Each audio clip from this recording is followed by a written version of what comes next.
Hey, man. Good morning.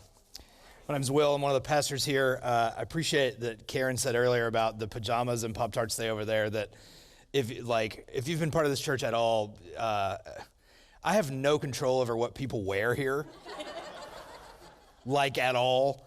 So you wear pajamas if you want to. On that, who am I to stop you or tell you or whatever? One amen from the back. So, okay. Very good. As we often say, we really love our deeply weird church, and this was a deeply weird week, and you don't need me to tell you that. And so I'm very grateful for the ways in which different pieces moved into different places through the beauty of Zoom meetings that we may have forgotten how to do and things like that. Appreciate Dawson and all of our chaperones who made Resurrection happen for folks. And so we are very grateful to get to hear some of those stories this morning. Our church is walking through the Gospel of Luke this year, or between January 1st and Easter Sunday. And if you've been following along with that, or if you're just a person that's been in church for a minute, it doesn't take long to realize that Jesus is different. And it becomes clear right away that Jesus is not quite what they thought he would be when he's in his hometown. He's not quite what Peter thought he would be when he invites Peter to come and follow him. He doesn't fish the way Peter thought he was going to fish, literally and figuratively.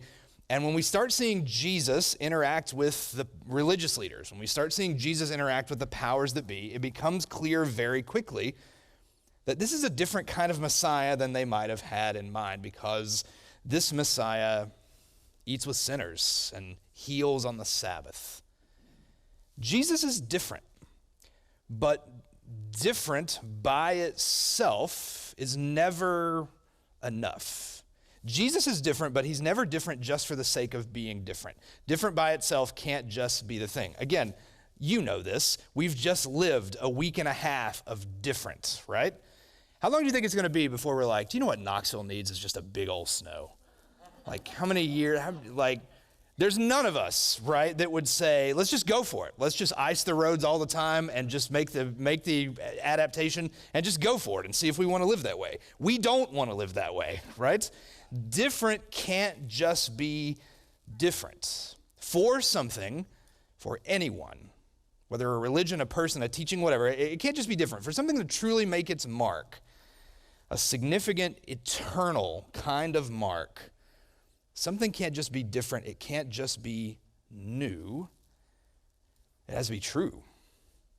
So here's one of the places this morning where Jesus sounds most different. If you, like me, as someone who grew up going to Resurrection, you come back from Resurrection and you're like, I am ready to follow Jesus anywhere.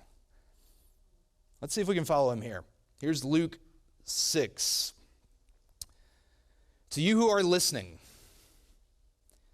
I say, love your enemies. Do good to those who hate you. Bless those who curse you. Pray for those who mistreat you.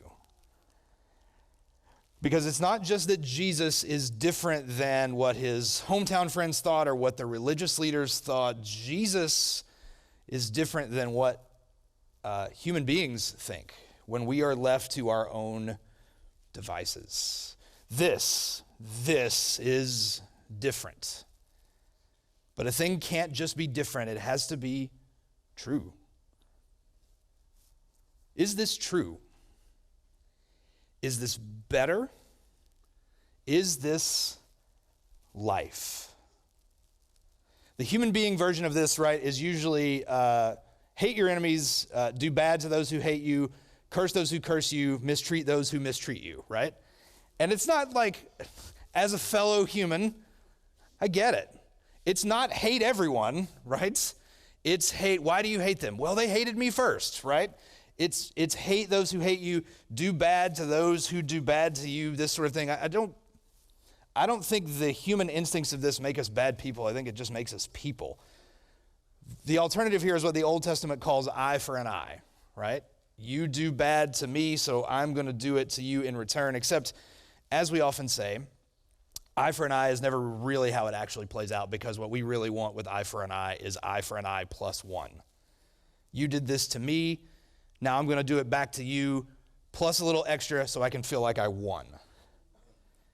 And Jesus calls us instead to love our enemies.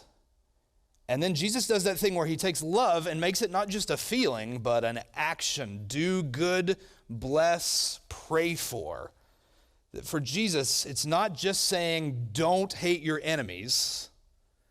It's taking love and putting it in action, even towards people who might seek otherwise for us. This is quite different. And we get a chance to find out if it's true every day. And we need different. We need new. That's what Jesus in part comes to be and do for us. We need someone not just to give us something different, not just to give us something true, someone to give us life. In Christ, we are made new, as we've shared. We're being renewed each day. Our God is in the renewal business. And if you really want the rubber to meet the road on your newness of life, you try this on for size. Now, much like other things that are different and new, human beings who have lived eye for an eye, we're typically not super great at this right away, right? Sometimes the rubber doesn't quite get to the road, which we're, again, familiar with in the past week and a half. Sometimes it's very much like, I tried to love my enemies, but that road was ice too, and I slid down and hit 3 cars on the way, and now they're my enemies too, and all that good stuff, right? Like, sometimes loving our enemies can be so counterintuitive. It takes practice, experience, weeks, months, years to get maybe like not terrible at it. I would give yourself some grace on the journey from hate to love, where sometimes if you're really struggling with someone, and we'll talk more about that in a minute, if you're really struggling with someone, sometimes just getting to not hate is progress. Sometimes love is boundaries. You can do this and keep good, healthy boundaries intact. Sometimes the best way to love is with a boundary. But I would let's start by saying, not to disappoint you, but we're not going to walk out of here in about 15 minutes and be like, I got it nailed now. I'll love my enemies well for the rest of my life. We're not like, let's give ourselves some grace because we're going to need it. But when we speak of that grace, our intuitions, our reflexes, our human nature that are so contrary to this sometimes, or often, when we instead choose to try to walk in this different kind of way, we're invited into the very nature of God. Because in the same context, in this same teaching, Jesus will go on to say this. This is Luke 6 in verse 36. Be merciful, just as your Father is merciful. When Jesus says this, it pulls from a couple of other places in the Bible. In Matthew, this reads as, be perfect as your heavenly Father is perfect. I came across that passage when I was a middle schooler who also fell on the ice at Resurrection multiple years. I did, and then you'll grow up and be like, you know what I kind of miss is when I had to risk it. Like when my walk to Resurrection, it really meant something because I had to take chances with my body to get to the convention center. When I was in middle school, 7th or 8th grade, I came across Matthew 5:48. Be perfect as your Father in heaven is perfect. And that verse did some good for me, but it also did some harm for me. Not the verse, but my understanding of it.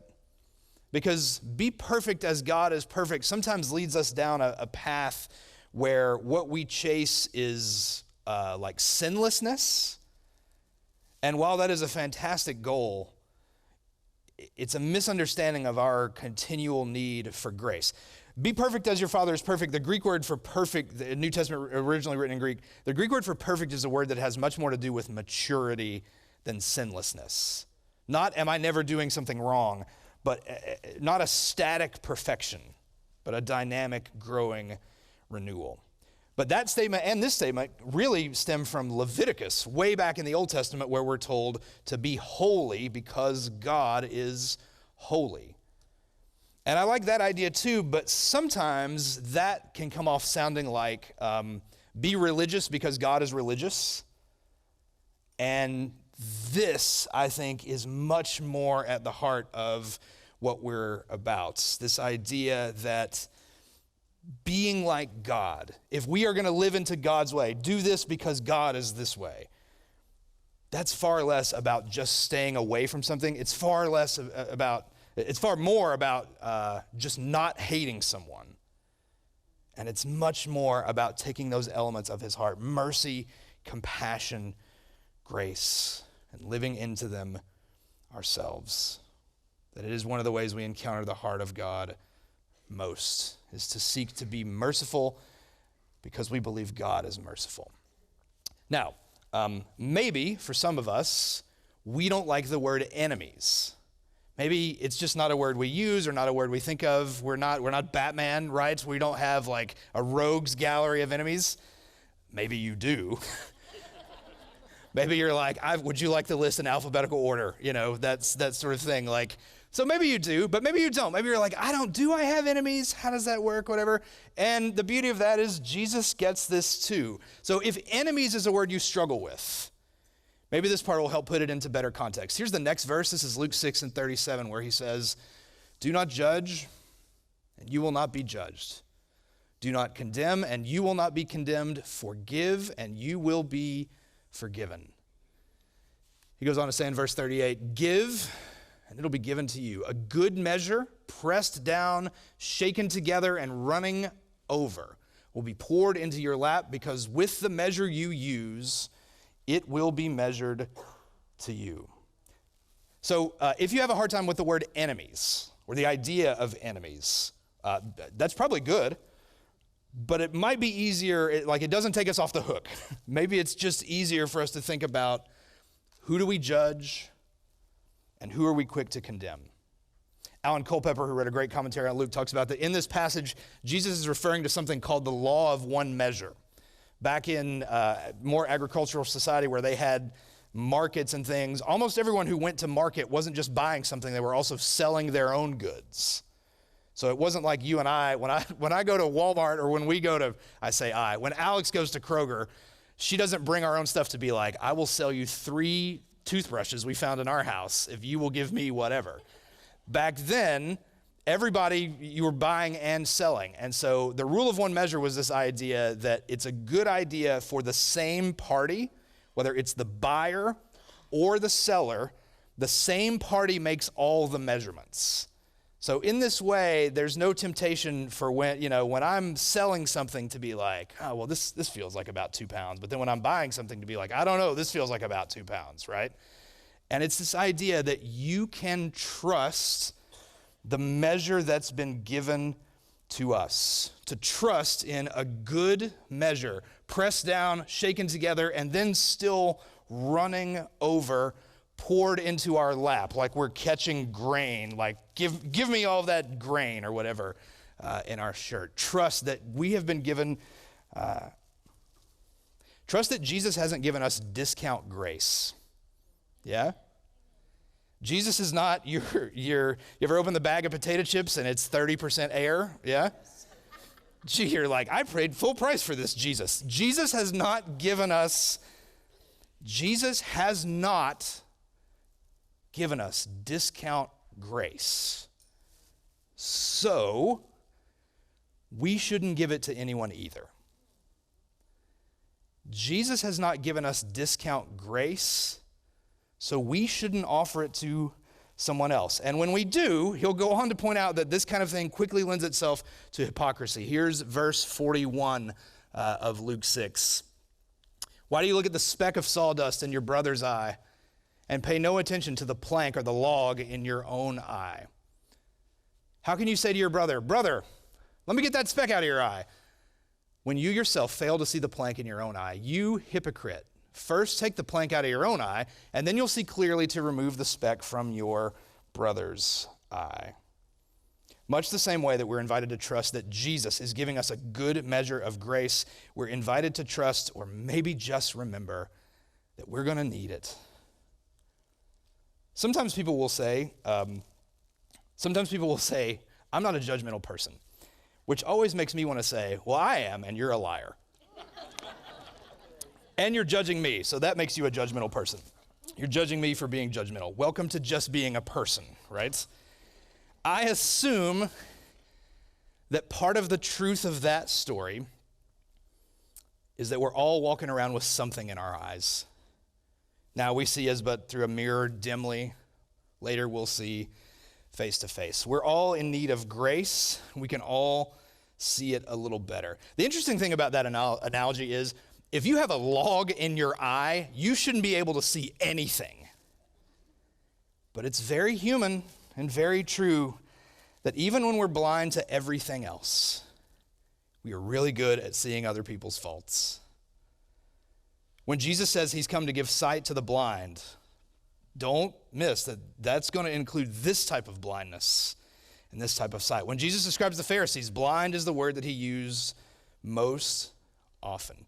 Should we want to help each other with the things in each other's eyes, the things we see, judge, want to condemn, all that stuff? Should we want to help each other with the things in our eyes? Of course. But how do you touch someone's eyeball?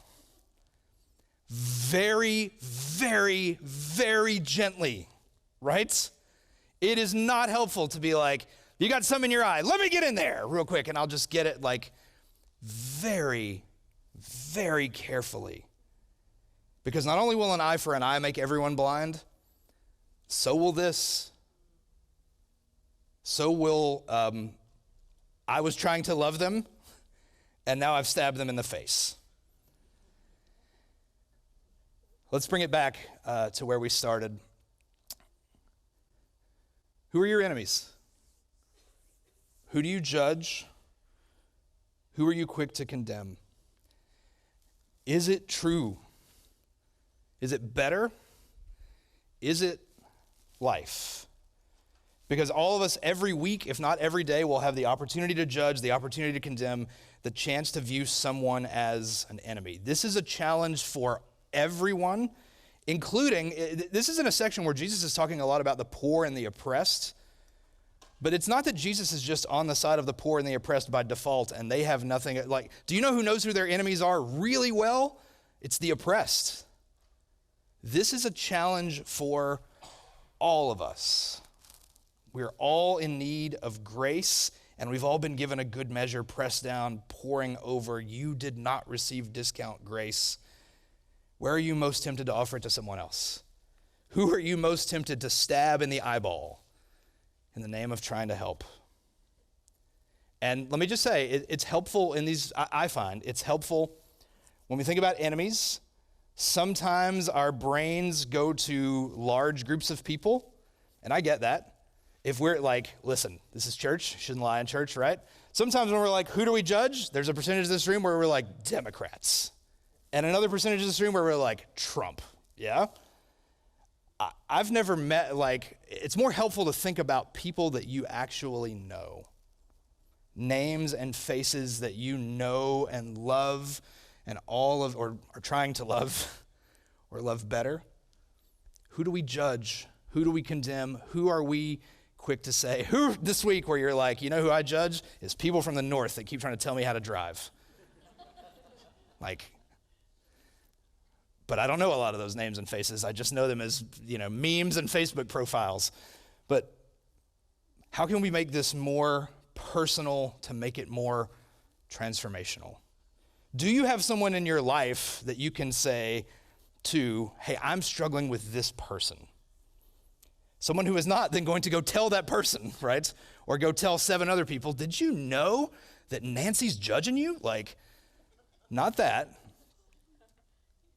Do you have a friend that you can talk to about your enemies? A friend who is not going to encourage you to do eye for an eye or poke them in the eyeball, but a friend who might slowly, surely point us toward this.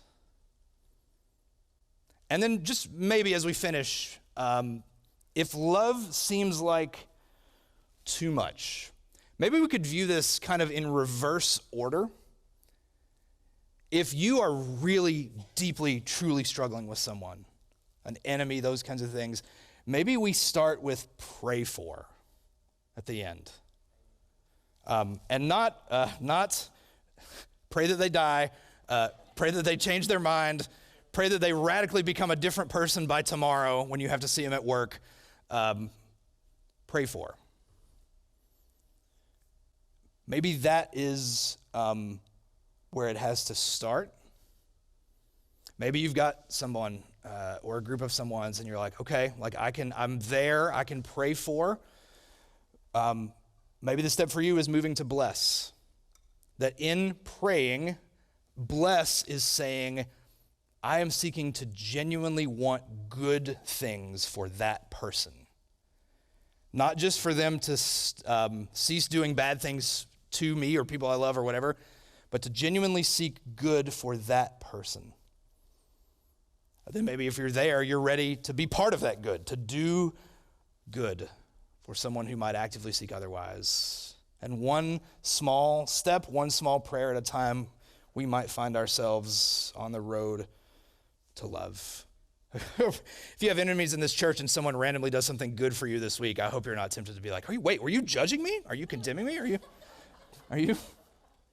It's not my goal to make you second guess every good thing that happens in your life. That's bad religion, right? But is it true? Is it better? Is it life? Is it better not to hold on to enemies and vengeance, not to judge someone believing we see so clearly and not to condemn, but to believe that we've been given a good measure of grace? And I want to try to share it with you. Who are your enemies? And this week, how can you love them? Because if the question is this true, there's only one way to find out.